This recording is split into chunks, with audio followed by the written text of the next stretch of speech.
হেই welcome everyone. তো আজকে হলো 13 জানুয়ারি। তো আজকের এয়ারড্রপের আপডেটগুলো। তো প্রথমে কথা বলবো পজ। তো পজ টেলিগ্রামে একটা পোস্ট করছে আর এখানে সব কিছু ক্লিয়ার করে দিছে যে উপরে তুমি লেখা দেখতে পারতেছো। এখানে তারা সমস্ত ডিটেল এখানে বলে দিছে যে এতদিন তারা কী করছে আর কী কাজ এখানে কমপ্লিট।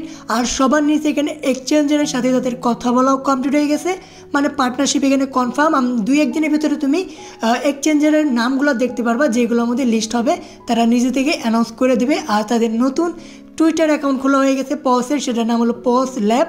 তো সেটা এখন গোল্ডেন টিকমার্ক করা ভেরিফাই। তো এটা এখন আর মনে হয় ব্যান হবে না। তো দেখা যাক এরপরে যে আপডেটটা কালকে দিছে, মানে ওয়েবসাইটে তুমি কীভাবে এয়ারড্রপের জন্য এলিজিবল হয়েছো নাকি সেটা দেখার জন্য। তো সেটা তুমি যদি এন্টার করো তুমি দেখতেই পারবে এখানে 6টা এখানে 7টা মিশন আছে। উপরের যে 4টা আছে সেটা হলো ম্যান্ডেটরি, এটা তোমার করতে হবে, নাহলে তুমি এয়ারড্রপ পাবা না। যেমন এখানে ওয়েবসাইটে ভিজিট সেটা কমপ্লিট, কোয়েস্ট এখানে 30টা কমপ্লিট করতে হবে সেটাও কমপ্লিট। এখানে পাউজে যে ক্রিসমাস ইভেন্ট আইছিল সেটাও কমপ্লিট। আর এখানে চেক অ্যাক্টিভিটি মানে অ্যাক্টিভিটি চেক সেটা অবশ্যই মনে হয় কোনো ট্রানজেকশন নিতে পারে আমার মনে হইতেছে যতদূর। আর যদি ফ্রিতে দেয় তাহলে তো আরও ভালো। আর নিচের যে 3টা সেগুলো কোনো ম্যান্ডেটরি না, এগুলো তুমি করলেও করতে পারো, না করলেও কোনো সমস্যা হবে না। তো এটা হলো প্রথমটা ভোট দেওয়ার ব্যাচ, দ্বিতীয়টা টোন ট্রানজেকশন, আর 3 নাম্বারটা ব্যালেন্স, যেটা 3 লাখের নিচে থাকলেও কোনো সমস্যা হবে না। এই 3টা মানে রিকমেন্ডেড, তুমি করলে করতে পারো, না করলে কোনো সমস্যা নেই। তো উপরের 4টা কনফার্ম করতেই হবে। আর অবশ্যই ওয়ালেটটা কানেক্ট রাখবা। এখনও যারা ওয়ালেট কানেক্ট করো নাই তোমরা বললাম অবশ্যই এখানে ওয়ালেটটা কানেক্ট করে ফেলাবা, ঠিক আছে। তো এরপরে এখানে আরও যে ডিটেলগুলো আছে মানে চেক এলিবিলিটি, তারপরে তুমি কংগ্রেচুলেশন তুমি এয়ারড্রপের জন্য কোয়ালিফাই, তো এরকম ব্লা আর কি যা আসছে এটা ম্যাটার করে না। ম্যাটার তো তোমার ওই 4টা উপরে 4টা, আরেকটা বাকি আছে সেটা আসবে। তো সেটা কমপ্লিট করলেই তুমি এয়ারড্রপ এখানে ক্লেম করতে পারবা, টোকেন ক্লেম করতে পারবা। তো আরেকটা অপশনের জন্য তোমাদের ওয়েট করতে হবে কবে আনে। কিন্তু যদি পে ম্যাটারতে যদি ওটা আমাদের কমপ্লিট করতে হয় তাহলে ভাই অনেক প্যারা হবো।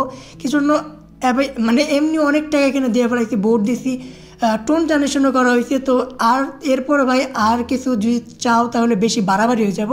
তো এখন তো শুধু ক্লেম করতে আমার মনে হয় আর একটা টাকাও তোমাদের নেওয়ার দরকার নাই, তুমি এমনি জাস্ট টোকেনগুলো দিয়ে দাও, আর কিচ্ছু করো না। এরপরেও যদি আর কিছু করে মানে নিচের একটা টাস্ক আছে সেটা যদি কমপ্লিট করার জন্য কিছু পরিমাণ ডোনেট চায় তাহলে ভাই এটা বাড়াবাড়ি হয়ে যাবো, ঠিক আছে। তো দেখো কী করবো তো জানি না, কিন্তু আশা করি যে কিছু না চাইলেই ভালো হবে, ঠিক আছে।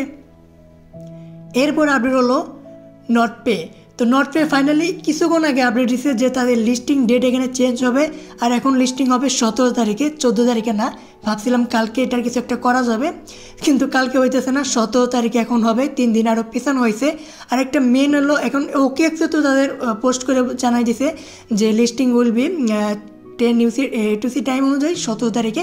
তো এখানে কনফার্ম এখনও ধরা যায় যে নট পে লিস্ট হয়ে যাচ্ছে 17 তারিখে।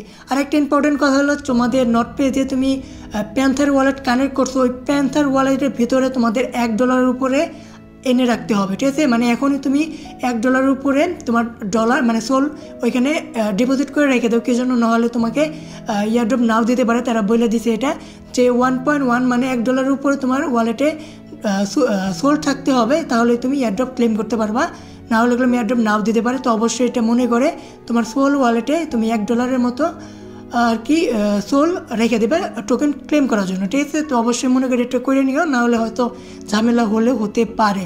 তো এখানে আর কোনো আপডেট আজকে আমি পাই নাই যেটা ইম্পর্টেন্ট। তো এই দুটো ইম্পর্টেন্ট ছিল। তো আশা করি আজকে বুঝতে পারছো। চলো তাহলে বাই।